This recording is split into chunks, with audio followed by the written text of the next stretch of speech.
Good afternoon, everyone. Thank you for joining us for the second session of the AU Summer Series for seminarians. I'm delighted that you are with us today, whether this is your first session or if this is your second session and you're returning, we're delighted that you are with us.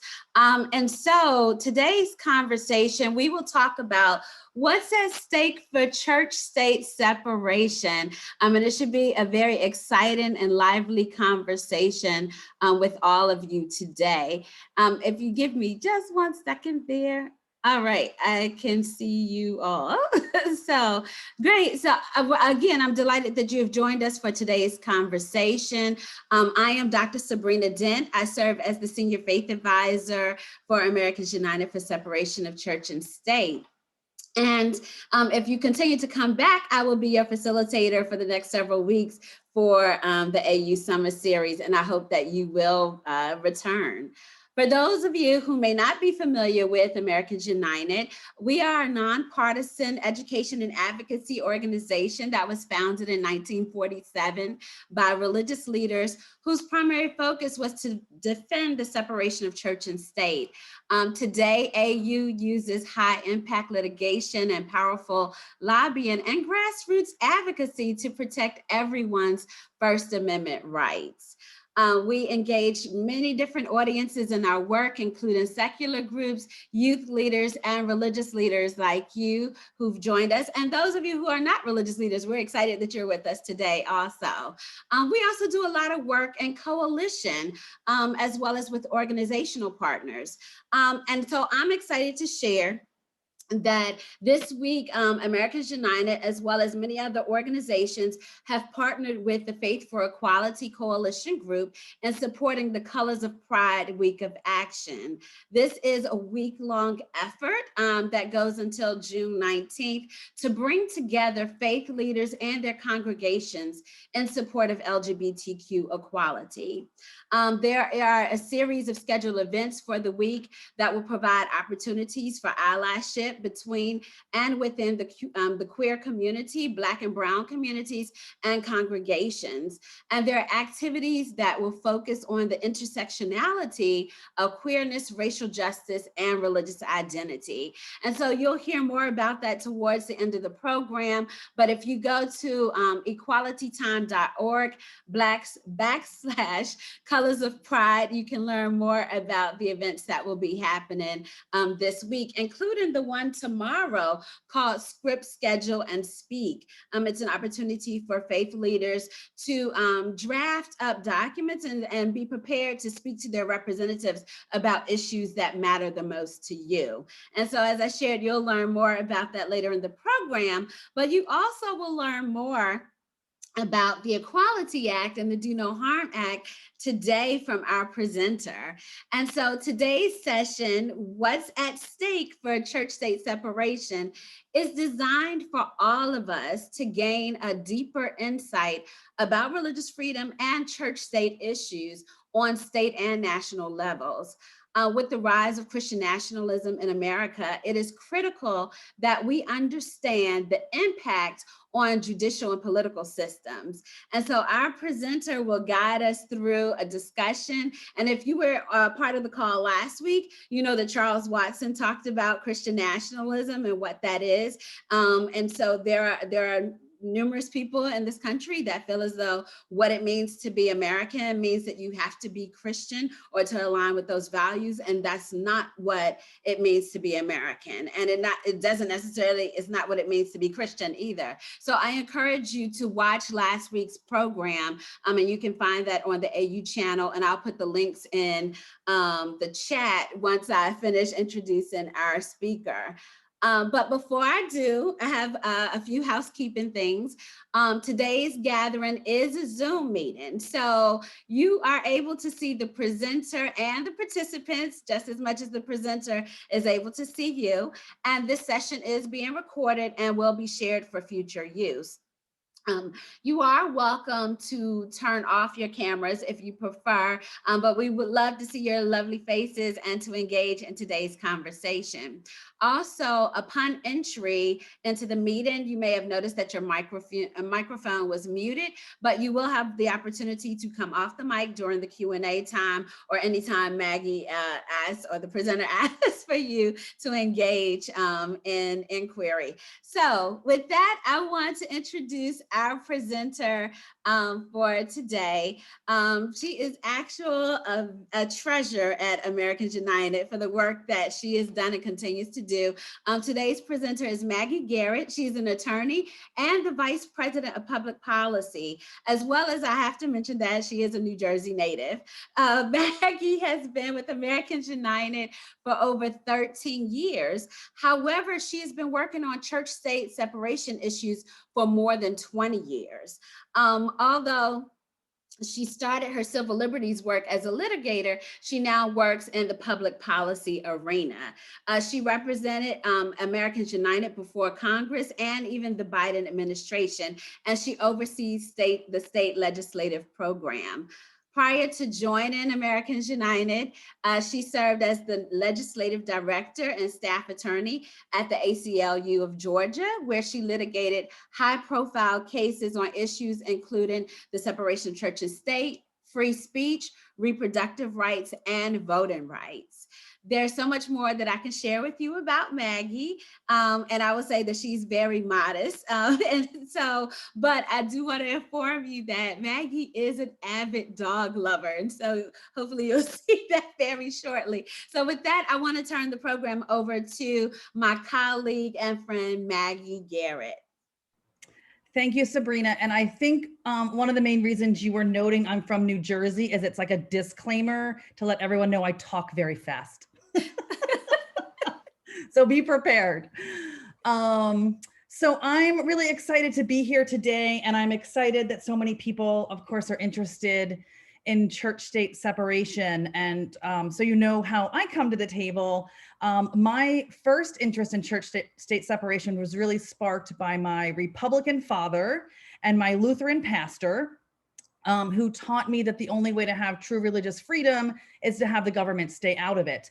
And there was actually a big ruckus at my church when I was a little kid, because our pastor started at our church, and he had actually been in the military, and he showed up at our church. And one of the first things he did was remove the American flag from inside the sanctuary to right outside of the sanctuary. And he explained to the congregation that, yes, you know, because we're in this country, we have free speech and religious freedom, and it's really important, but that the church sanctuary is about religion and not about mixing it with government. And so for a while, I told this story of being so proud of my dad for being on the same side, because, you know, they sort of told me the story and I kind of learned about it a little bit later. But my dad recently happened to be on one of our presentations and was like, actually, I was on the church board and I voted against him. I told him to put the flag back. So, but he said he thought it was a little bit more because he just sort of came in there and did things right away. But he's with me now. He's with me now. So I love this issue. I think that the only way to have, like I said, true religious freedom, to be able to make decisions on your own about what you think about life and death and some of the biggest issues are core to who you are. And if the government is involved, you can't really make them truly and genuinely. So I love this issue. I love working on policy. And a lot of people ask me, what does that mean when you work on policy? What are we talking about when we say church-state policy? So I thought it might be a little bit helpful to maybe start by explaining what AU does when we're talking about federal and state policy. So we start really by monitoring legislation, and we identify if there are church-state issues in bills. We also push affirmative, positive legislation, but a lot of our job is like looking through, seeing what's introduced in Congress, and seeing if there's any church-state violations. And some of them are really obvious, right? Like there might be a ban on teaching evolution in school and requiring the teaching of creationism in science classes. That's a really obvious violation. But sometimes they're really tricky, and they're steeped in church-state law, and it could be like one or two words making a difference could change it. And so that is where our expertise really comes in, because it's hard for a lot of people to identify these problems. So we identify a violation, we'll reach out to friends on the Hill, staffers on the Hill, and we'll try to fix it without a lot of fanfare. So there's lots of stuff that sort of goes on just by identifying it. But, you know, church-state separation, you might have noticed, is a hot button issue. And so sometimes it's really hard to fix things that easily. And so then we have a lot of tools we can choose from. We can do an in-depth legal analysis. We write memos explaining why it's unconstitutional or why it's bad policy. We sometimes help draft alternative language that we share, talking points, messaging, trying to explain to staffers, informing them what they should, you know, what our position is and why they should agree with us. And that could be anything from a letter to a phone call to emails to multiple meetings. And then we also do a lot of coalition work because it's hard to do anything on your own in politics. And so getting people from different perspectives is really helpful, particularly because different legislators have different interests. So it might be that one legislator is really interested in the perspective from the LGBTQ community. One might be really interested in repro. One might really be interested in faith groups. One might be really interested in secular groups. And so you get the voices in the room that agree with you to convey that. So we do a lot of that stuff. And then you all need to come in too, right? So we do one part of it. And then the other part of it is grassroots, right? Like they want to know what the people in their districts are thinking. They want to hear from their constituents, the people who voted for them or didn't vote for them. They want to know what you think. And so as advocates, that is really, really important. And then as seminarians, potential clergy, people of faith, you also have a unique role because you're validators, and church-state separation means religious freedom for everyone, but the narrative on the other side is that church-state separation is anti-religious and that people of faith oppose it. And so we are every day trying to disrupt that narrative, and having religious voices is really, really helpful to that. So that gets me to the next question I feel like a lot of folks ask, which is, if I am clergy, if I'm a seminarian, can I speak out on religious issues or policy issues, obviously religious issues, because, you know, isn't that prohibited that I speak about politics? And the answer is you can speak about politics. So there's something called the Johnson Amendment. I have a few slides I'm going to show. We'll see if I can get this to work. So I'll sort of go back and forth on some slides. So there's a law, a federal law called the Johnson Amendment. It is named for President Johnson. At the time, he was a senator, and he put this provision into the tax code that says that if a nonprofit is taking a tax exemption, to keep it, they and their representatives, their employees acting in their official capacity, can't endorse or oppose candidates. The same rule applies to houses of worship as all nonprofit organizations. So whether you're secular, religious, you can't endorse or oppose a candidate. But there are lots of good things you can do still when it comes to policy. You can take positions on policy issues. You can endorse a bill, you can oppose a bill, you can testify before Congress, you can write your state legislator letters in your official capacity. You can do all of these things on policy. You can also, in your personal capacity, endorse a candidate. We're also a 501c3, we don't do that. But you can be really, really involved in the political process, the policy process, even if you are representing a church. You can also do get out the vote stuff. You can do candidate forums. You can do all of those things. So you can be active. And the Johnson Amendment is really there to protect the independence and integrity of nonprofit organizations, including houses of worship. But while we're talking about the Johnson Amendment and sort of, you know, in the idea of what you can and can't do, I also want to mention that this is a policy issue that we are really working on a lot, because when President Trump was running for office, he had a meeting with very conservative evangelical leaders, and he said to them, why aren't you endorsing me? And a lot of them said, well, you know, we are in our personal capacity, but we can't as our churches. And he said, why? And they said, well, because the Johnson Amendment says that the house of worship itself cannot endorse you. And he said, oh, well, then we'll get rid of it. And so he was trying to make it his mission. In fact, he claimed that he did get rid of the Johnson Amendment. He didn't. But we and a lot of our allies had a big role in that because we really pushed back hard. And we did a lot of this with faith voices. So the original argument from the other side was that this stifles the speech of religious leaders, and it's unfair and it's bad for religion. And so we really fought back and flipped the narrative, and we got letters from religious denominations and institutions, and we had 4,600 faith leaders sign a letter, and we actually, you could see the difference in the way the press reported on it. So so we won that fight, which was really, really awesome. So that's sort of like my intro of what this means, how you can participate.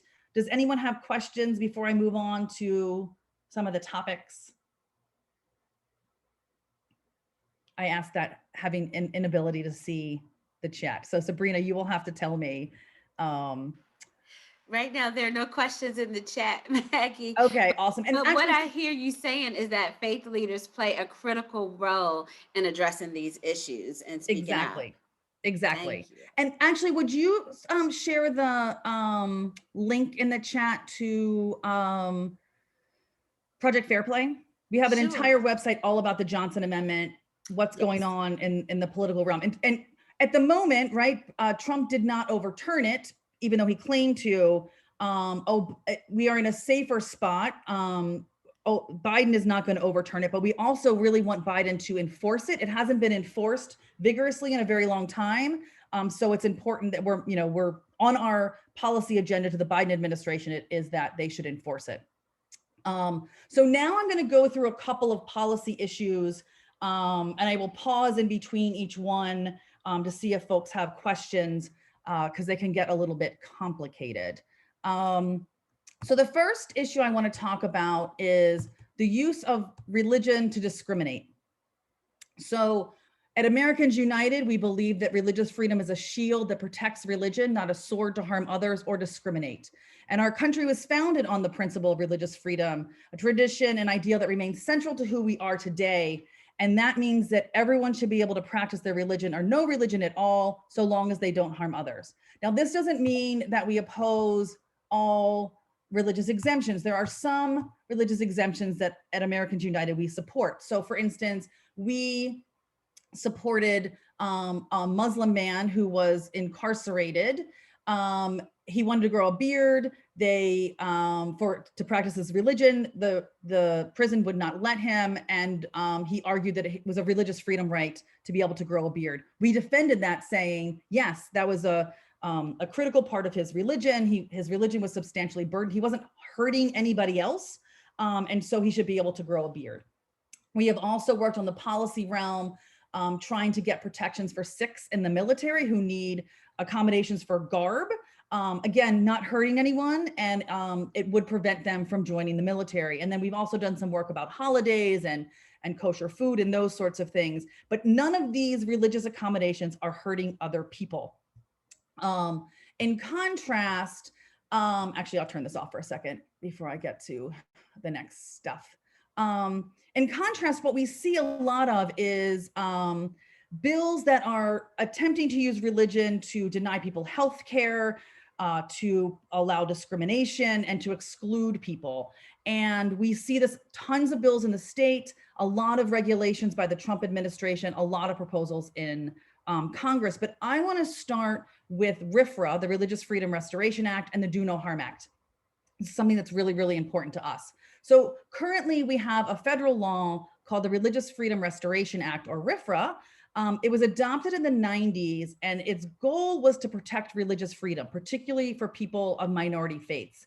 And at the time it was passed in the 90s, people on the right and the left supported it because they thought that religious minorities should have stronger religious freedom protections. But over time, RFRA morphed into something else. And today it is frequently being used to misharm other people. So in particular, it's being manipulated to allow discrimination against LGBTQ people, religious minorities, and deny people access to healthcare. So here are a couple of examples of how RFRA is being misused. Hobby Lobby, you've probably heard of Hobby Lobby, huge craft store. It has 900 stores, more than 4,300 employees, or 43,000 employees, and operates in 47 states. So during the Obama administration, Congress passed the Affordable Care Act. And under the ACA, it says that if a for-profit business provides healthcare insurance to its employees, it must include insurance coverage for birth control. Despite the fact that the company didn't pay for birth control themselves, it just was insurance. And they could advocate against its use, right? They could tell employees, you get health insurance, we don't think you should use it for birth control, but they still argued that it violated their religious freedom rights to cover birth control. This is a Supreme Court case, and you probably might think that it's a free exercise case under the US Constitution, but it's a RFRA case. And they successfully used RFRA to deny employees access to critical health care. Another example of the RFRA standard being misused, there was a man named Alan Yorker who was a psychologist. He applied for a government-funded job at a children's home in Georgia. He was qualified for the job. He was invited for an interview. And when he arrived and the home discovered he was Jewish, they told him they were sorry, but they don't hire Jews. And Alan felt he needed to stand up for his rights and others who could face the same kind of discrimination. He eventually settled his case,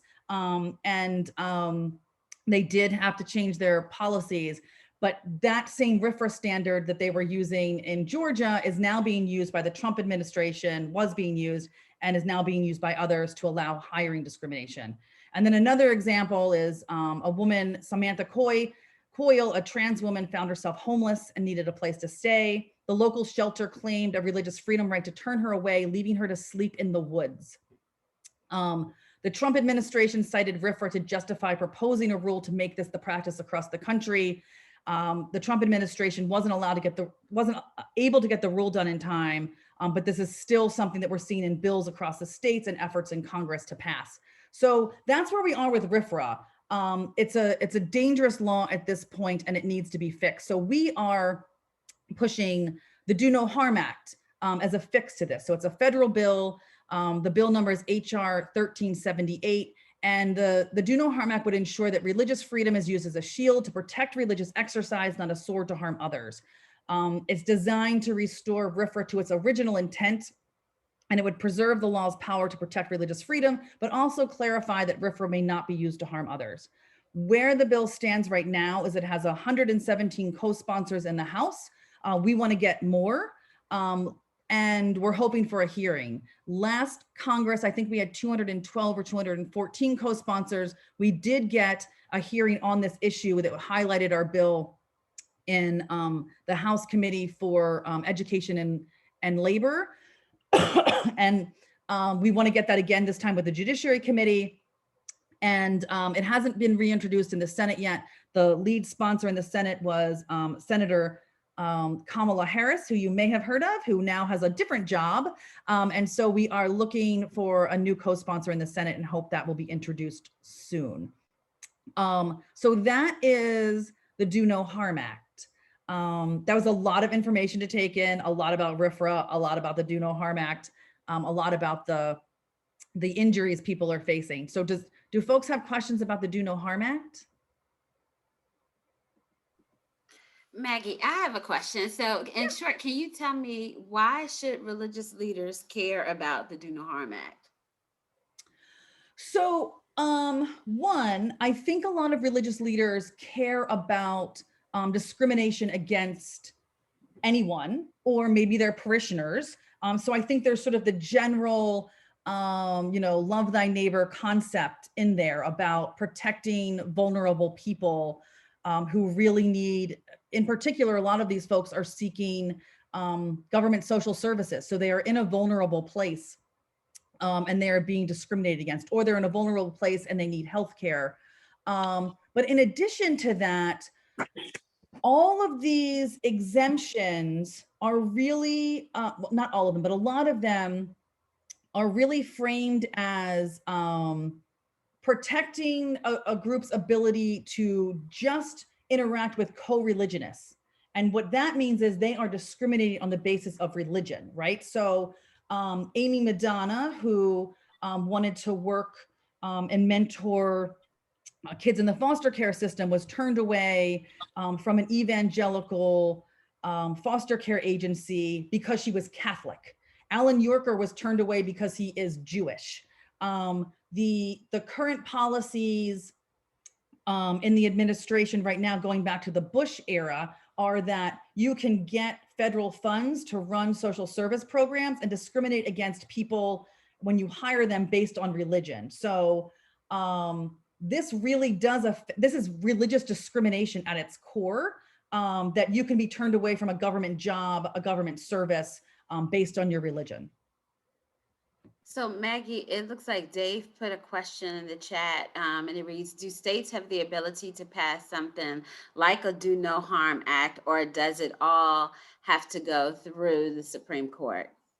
So the way the federal RFRA works, originally it was passed and it was supposed to apply to all federal laws and all state laws. And the Supreme Court in a case many years ago said, for various legal technicalities, the bill couldn't apply to the states. After that, the states, a lot of them adopted their own state RFRAs. And some of them have a sort of a RFRA standard in their state constitutions. The RFRA fix could work in some states that have their own state RFRA bills. And so that's a possibility. They would all have to be a little bit different.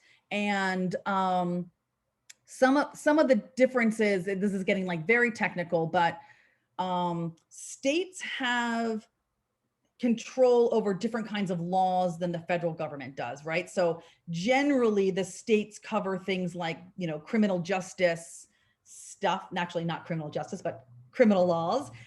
They might do wills and estates. They do their own family law. So they have their own things there. And so you sort of have to figure out how to change around the Do No Harm Act to apply to the states. But something like that could be done in the states. Thank you, Maggie. Bob Goldstein asked the question, do we know how Senate leadership views the Do No Harm Act? That's a good question. So prior to this Congress, we focused mostly in the House for obvious reasons. We didn't think that Mitch McConnell was going to put the Do No Harm Act on the floor. And so our main focus was on the House, although we did have a good number of co-sponsors. And of course, I didn't write that down. And so I don't know the exact number that we had in the Senate. But we do have, I think, significant support. Some of the, Durbin is a really good church-state separationist. There are a lot of folks there that I think would push this bill. But everything is a little trickier in the Senate, as you know, since they are struggling to get even very basic bills passed. Maggie, there is another question. I don't know if you can see it in the chat. Dave had a follow-up question. How can I find out what states have their own RFRA laws? That is a very good question. We have a chart somewhere online. I can send you that chart. It might be, I don't think any RFRAs have passed since we made that chart, but I can try to get you that chart. Great. I don't think California has one, but I could be wrong. I mean, so actually it's kind of interesting because in the beginning when the states were passing them, it was some of the more progressive states that were passing them. So Connecticut actually passed a RFRA before the US Congress passed a RFRA.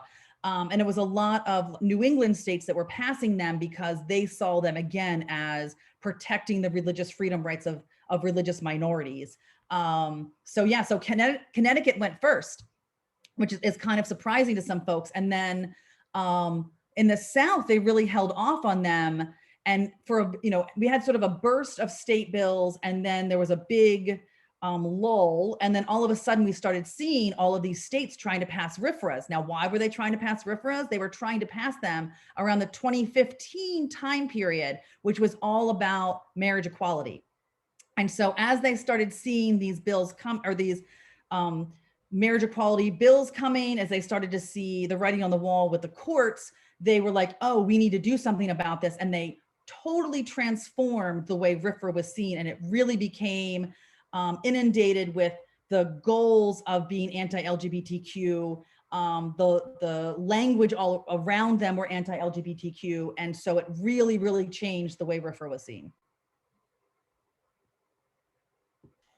Great, thank you, Maggie. Those are lots of great questions. Feel free to please continue to add questions to the chat as Maggie presents and shares information.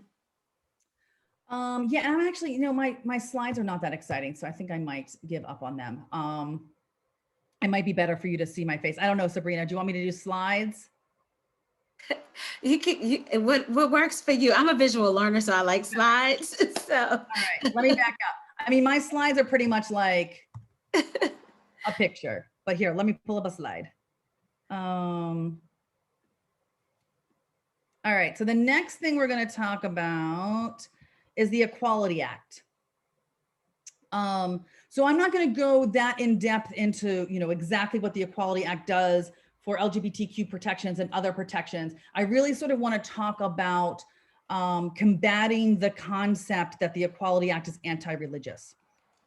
So for those of you who don't know about the Equality Act is a non-discrimination bill, and it would provide clear, consistent protections across key areas of life, including employment, housing, credit, education, public spaces and services, federally funded programs, and jury service. And it would extend protections to LGBTQ people, or clarify in some instances that they apply to LGBTQ people. And it would also extend some protections based on race, religion, and some other characteristics. But a common misguided attack on the Equality Act is that it undermines religious freedom. And I just want to explain why I think that's not true. So first, it actually it extends some of the protections for religious freedom. So under current federal law, it prohibits discrimination in public accommodations. And what that means is you can't discriminate against people in certain public places, but it's a very narrow sliver of places, which I think people don't realize that the federal law only applies to a small amount of groups. So it's places like hotels, theaters, restaurants. And the Equality Act, and this also applies to religion, right? So you can't turn someone away from these spaces because of their religion. The Equality Act would expand these protections to include public places and services like retail stores, banking, legal services, transportation services, whether that's a taxi or an Uber, and bars. And because religious minorities often face discrimination in their everyday activities, this would be a big win for religious minorities. So one, the Equality Act actually extends protections for religious freedom. Second, the bill doesn't actually change any of the underlying exemptions in the law. So you hear a lot of people saying like, oh, well, suddenly if you extend this to LGBTQ people, houses of worship are losing their religious exemptions. They're going to be forced to do things that they haven't done before.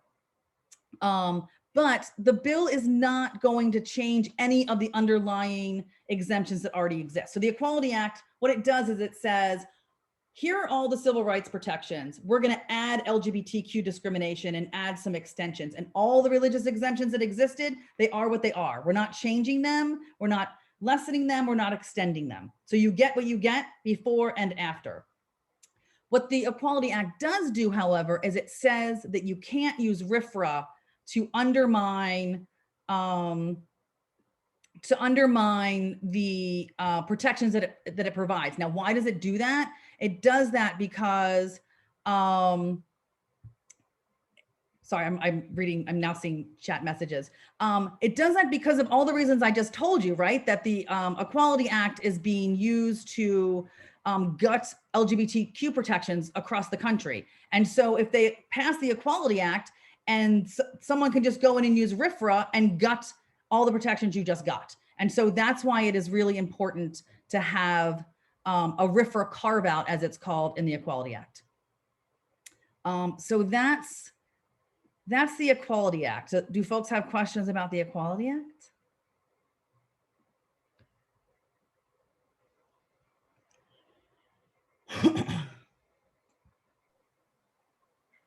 Feel free to ask questions. That's why we're hosting this as a meeting, so you all can ask questions about the issues that you want a better understanding about. So Maggie, so what's the difference between the Do No Harm Act and the Equality Act? To clarify that for those that are participating, because it's two pieces of legislation, both are critical. So can you speak more to that for us? Sure. So the Equality Act is going to extend non-discrimination protection. So it's offering new protections that didn't exist already. And it is saying that RFRA doesn't apply to the protections created in that bill. So it's an extension.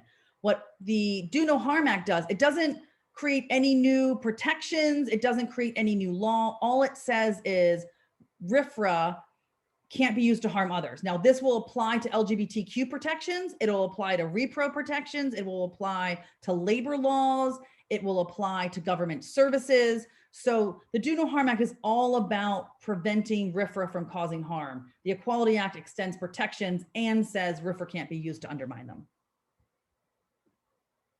So they kind of do similar things, but they extend beyond in different ways. Okay, great. And so we actually have a few questions in the chat, and hopefully I haven't missed any from the one that I see at the bottom. But Rochelle Andrews asks, what are some good ways to help people of color, especially religious people of color, understand that this act is not just for LGBTQIA people, but it is a protection for all of us? That is a great question. So I don't think that it is highlighted that much that, again, like the public accommodations law, which does prevent race discrimination, right? I don't think people realize that this bill will extend that. And there's a few other areas, which I don't even know the details of, to tell you where it expands other protections for people based on race. So that's one thing, is to point that out. The other thing is that I think it's important to explain that people of color who are LGBTQIA, the intersectionality of this, right, and the discrimination is compounded for folks who are a person of color, right? So if you can be discriminated against in the healthcare system, it is going to disproportionately harm people of color. It is going, when you can be turned away from social service programs because of institutionalized racism, right? There is going to be more people in communities of poverty. And therefore, if you are making it more difficult for people to access these programs for LGBTQ, it is going to disproportionately harm them as well. So all of these things are compounded. And I think using some of those examples might be helpful. Thank you, Maggie. That's very helpful information, especially when we know that the medical field has historically, there have been experiences of Black women in America where they haven't been treated favorably. And so, and especially as it pertains to, if you think about the maternal mortality rate here in this country as well. So that's a very important question. So thank you for raising that, Rochelle. I also see that there's a question from David Keys. Dave, I'm trying to search the chat for your question. I saw a question above. Do you mind coming off the mic, taking yourself off mute to ask your question? Not at all. Okay, thank you. I guess what I always struggle with is all of this work is being done and all of these ideas are needed and necessary for all of the reasons that we're kind of discussing. And yet it seems like they are all just going to hit a black wall in the Senate, or a brick wall in the Senate, excuse me. And I don't yet see a pathway forward for that. And it feels like the time and the opportunity to get any of this work done is very, very quickly being used up. So it is a reality that it is hard to get anything through the Senate. But when you think about how legislation gets passed and how long it normally takes, it isn't actually that. You need to do this hard work in the beginning to get it done years from now. Like if you think about the stuff that the other side is getting passed, right? Like if you look at the state bills that they are doing, whether it is in the reproductive rights area, whether it is in the some of the religious exemption things, the terrible voting rights things that they are doing, some of these things had been, well, the voting rights stuff, I feel like they're coming up with newer ideas to discriminate, but the repro stuff, right? Like the anti choice people, they have been pushing these for years and years and years. And when they first introduced them, it was like, that's crazy. Like that's never going to go anywhere. And now you're looking and they are passing, right? And so some of these things are short-term strategies. I think we can really make a lot of progress in the House. Some of these things are long-term strategies, and some of it is as important to pass them as it is to talk about them, right? So like when we're talking about the Do No Harm Act, when I go to the Hill and talk about the Do No Harm Act, when you write a letter, when you go to the Hill, you're not just talking about the importance of the Do No Harm Act, but you're also elevating the problems of Hobby Lobby. You're elevating the problems of discrimination against LGBTQ people in the name of religion. You're elevating foster care issues. So all of this is coming to the forefront. And you could be changing hearts and minds or redesigning the conversation. And so I think it's all important, even if something doesn't get passed this year or next year. It's building towards something else. And, you know, thinking about the Equality Act, that started out as, you know, a differently named bill years ago. The Equality Act has been, the core of it has been around for decades. And here we are getting it passed in the House with a chance to get it passed in the Senate. So it just takes a lot of time, and these beginning steps that sort of seem like, oh, why am I working on this now? It's because it gets you to where you want to be eventually. And if you don't do this, it'll never get there. Maggie, I'm glad that you mentioned that, because that also points to, again, the importance of having religious leaders to speak up about these issues and to contact our elected officials. So one of the things that I want to share with the people that are on here is that, as Maggie mentioned, the Do No Harm Act as well as the Equality Act were introduced and reintroduced this year.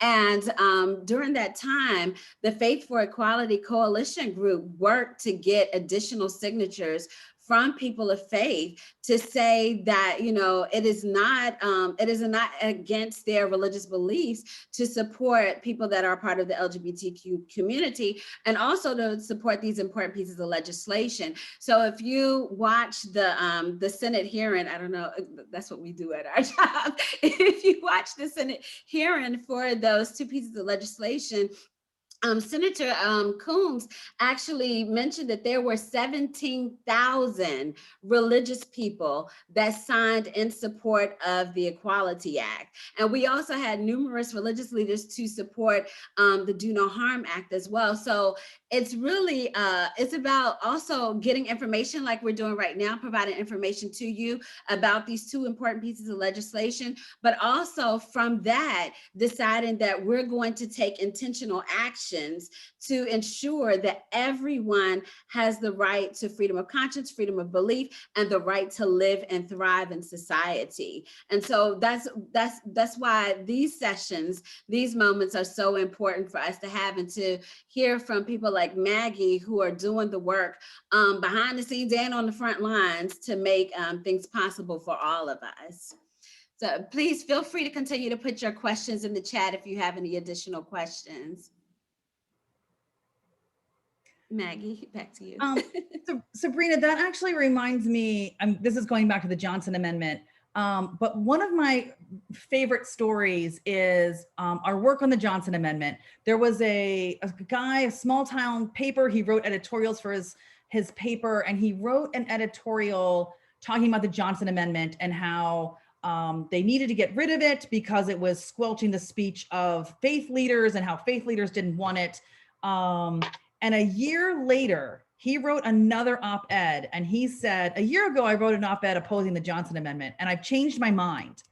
And now I realize how important it was for faith leaders. And a lot of the points he made were in the faith leader letters that we were writing to Congress and the editorials that we were putting out, and the letters to the editor that we were putting out. I mean, we were helping people put out, our side. And like, I just look at that and it's one of my favorite experiences, again, because like you could see it with one person. He heard from folks of faith and he was like, oh, I never looked at it that way. And the messenger is people of faith, and it's a trusted messenger for me. And now I see it completely differently.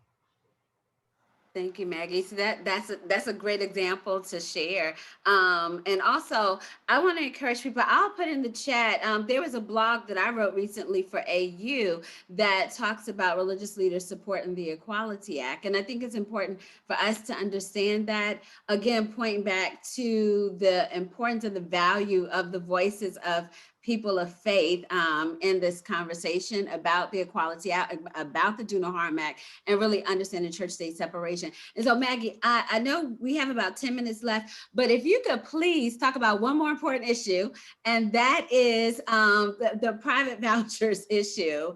A lot of people might have questions about that. So if you could share more. Yeah, sure. So for those of you who are not familiar with private school vouchers, essentially what they are is the government takes money out of public funds, taxpayer dollars, and they funnel them to private schools for the education of a few students. And they are bad for many reasons. So they're bad for the public schools because the public schools need all the funds they can get, right? So if you take money out of that and give it to the private school system, that is money taken away from those schools. Also, it's not school reform. So a lot of people will respond to me and say like, but there's problems in our public schools and, shouldn't we do something about that? And the answer is, if you think there's problems with the public schools, you should do something about that. But taking more money away from them and not fixing the problem, just shifting kids to a second school system to support doesn't make any sense. Two, private school vouchers are actually really bad for religion. So one thing that AU stands for, and our country was founded on, is the idea that no one should be taxed by their government to fund the religious education of other people. Private school vouchers predominantly fund religious schools and religious education. And the reason for that is they're often cheaper at religious schools because they are subsidized by their house of worship that they are connected with. So vouchers go much further at private religious schools, and that is why they are predominantly the schools that are funded. It's also interesting to me that there's a study, I should have pulled this link up, there's a study about religious entities that have taken private school vouchers, and it demonstrated that the religious organization has now focused much more on their voucher program, their education program. It becomes more secular, and that is their main focus. And they take their eye off of other religious activities that they are doing, and the schooling becomes like their main thing. So I find that very interesting. So it actually sort of dilutes the religious mission of the entity. And then there's also very serious concerns about discrimination when it comes to voucher schools. So the history of vouchers, actually, for those of you who don't know, is they were created in the 50s and 60s in the South to defy desegregation orders. So when the schools in the South were told you have to admit kids of color, they said, oh, well, what we'll do is we'll just use all of our money and send all of the kids, the white kids, to private religious schools, and then there will be no money left over for the public schools. So of course we'll let kids in, but we won't actually fund them, take care of them, and we will send all of the white kids somewhere else. That is where vouchers came from. So they have a history that you can just not separate from them. But in addition, they also, have discrimination today, right? So if you get a private school voucher, the private school can say, I don't admit you because of X, Y, or Z. It can include, I don't serve kids with disabilities. In North Carolina, they can turn you away because you have the wrong religion. And even the schools that do have some of the protections for kids when it comes to discrimination, they have no teeth and no enforcement. Also, many of these schools discriminate against teachers. They have statements of faith for the students and for the teachers. And so it's just a bad place to be sending your money, especially for students with disabilities where they lose a lot of their rights and they are not served. What's happening now on vouchers, Secretary DeVos, I'm sure you've heard of her. She made quite a splash during the Trump administration. She did everything she could to adopt voucher programs, and she mostly didn't succeed on the federal level. But in the states this year, we just have voucher program after voucher program. I think 7 voucher programs passed this year. 3 states adopted vouchers that never had them before. I think 7 new programs in total were passed this year. And it has been sadly a huge year for private school vouchers. So happy to answer any questions about that. I know we only have a few minutes, or, questions on other issues as well. Thank you, Maggie. Are there any other questions on any of the topics that Maggie has covered?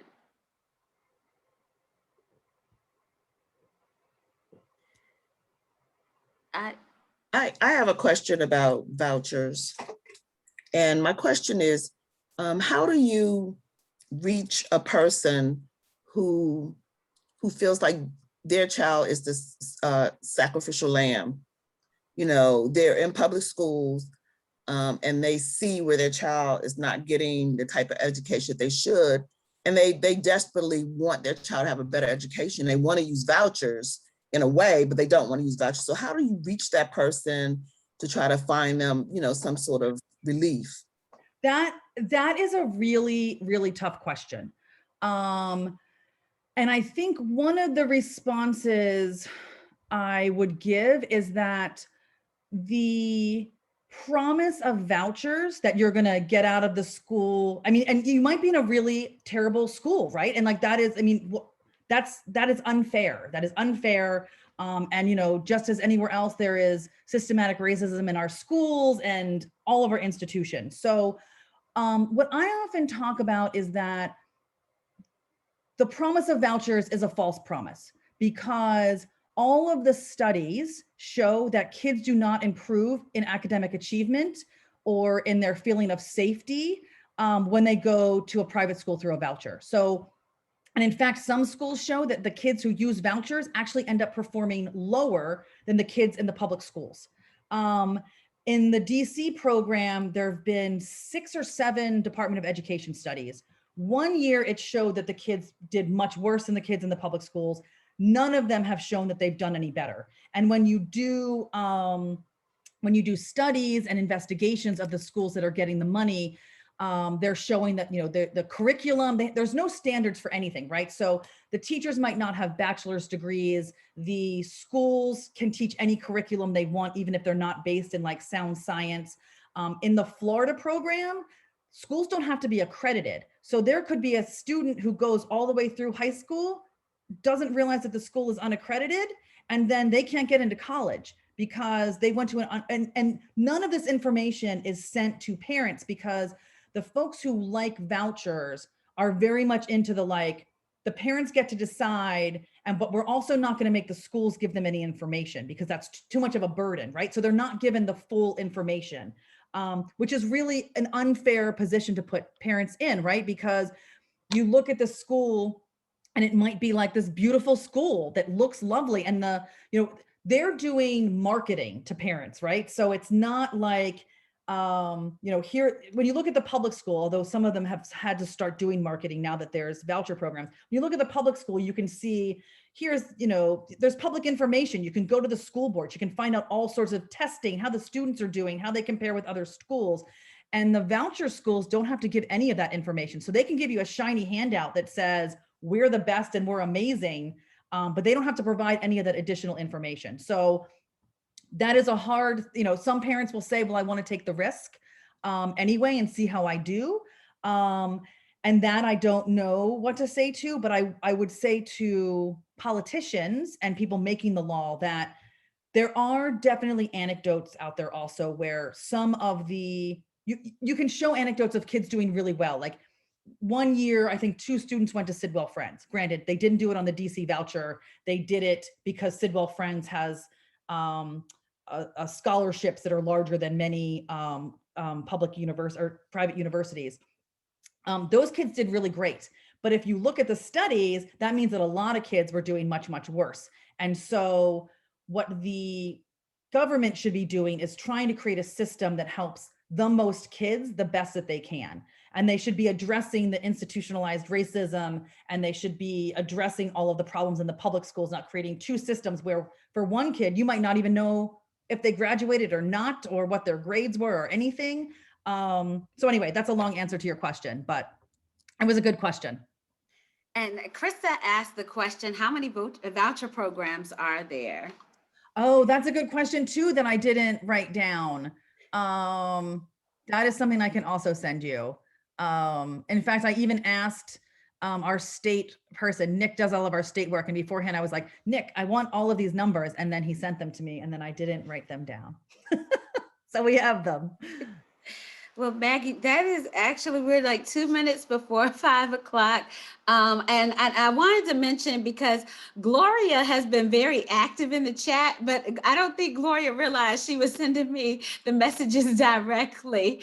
So she made lots of comments about the voucher programs and how the bulk of the money goes to religious schools, and that how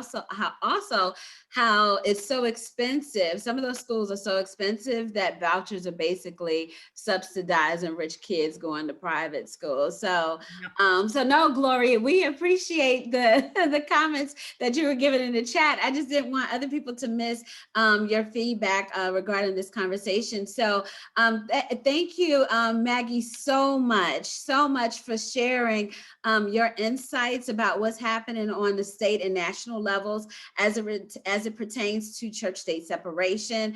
For those that want to revisit this conversation, we have recorded it, and it will be up on the AU Summer Series webpage. With that, I do want to share again that we are supporting the Colors of Pride Week of Action this week. And so there are ways for you to get involved and your religious communities to be involved to support those that identify as members of the LGBTQ community, realize that there is no separation of who they are and also what they believe. And so I will share more information in the chat with you. And the last thing I want to announce is, for those that are interested, this weekend marks Juneteenth. And so Juneteenth is the celebration or the observance of when formerly enslaved Africans were freed here in the United States. And so I invite you to participate. I was trying to share my slides so you can see it. And here we go. I invite you to join the Colors of Pride Juneteenth celebration at 12 p.m. Eastern. As you can see, it will be available on YouTube, and I can make that link available in my follow-up email to all of you. Again, thank you all for joining today's conversation. Maggie, thank you so much for your incredible wisdom and insight. And if you have any follow-up questions, please feel free to send those to me, and I will share those with Maggie. At the same time, I invite you to join us next week as we discuss religious freedom violations. What are they, and how do you report them? And that will be presented by one of our legal staff members, Ian Smith. And so again, thank you for joining us today, and hopefully we'll see you next week. Until then, happy Juneteenth and have a great weekend.